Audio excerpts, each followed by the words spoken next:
คิส DIY วันนี้จะชวนมาเสริมสร้างจินตนาการด้วยผลไม้กันค่ะ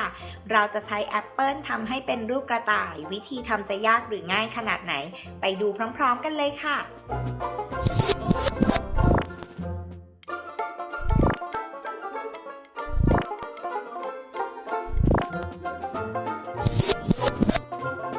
เริ่มจากตัดแอปเปิลเป็นชิ้นแบบนี้นะคะแล้วก็เตรียมเอาไว้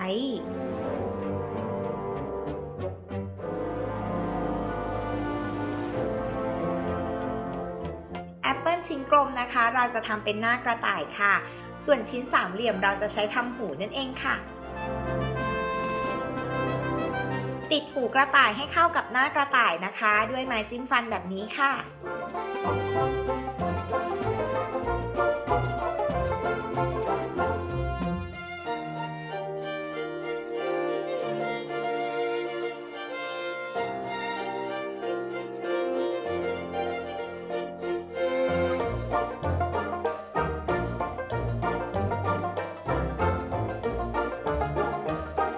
จากนั้นก็ทำตาของกระต่ายด้วยมาร์ชเมลโล่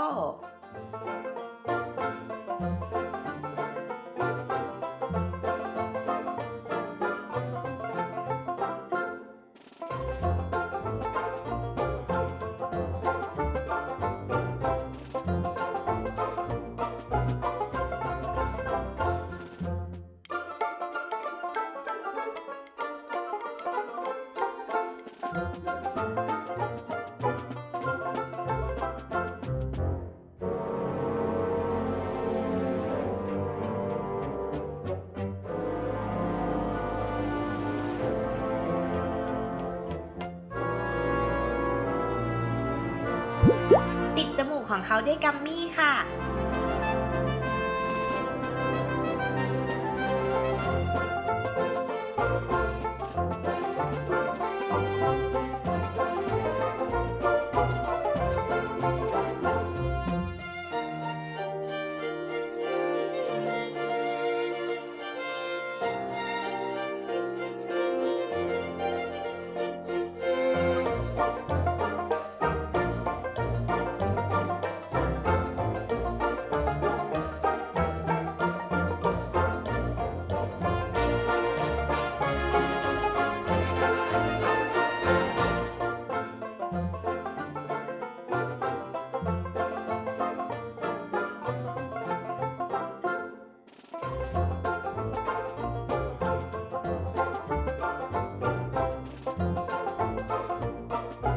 เติมปากให้กระต่ายอีกหน่อยนึงค่ะ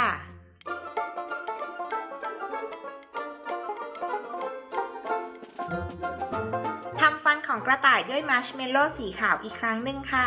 น้องๆใช้ช็อกโกแลตเป็นกาวในการติดนะ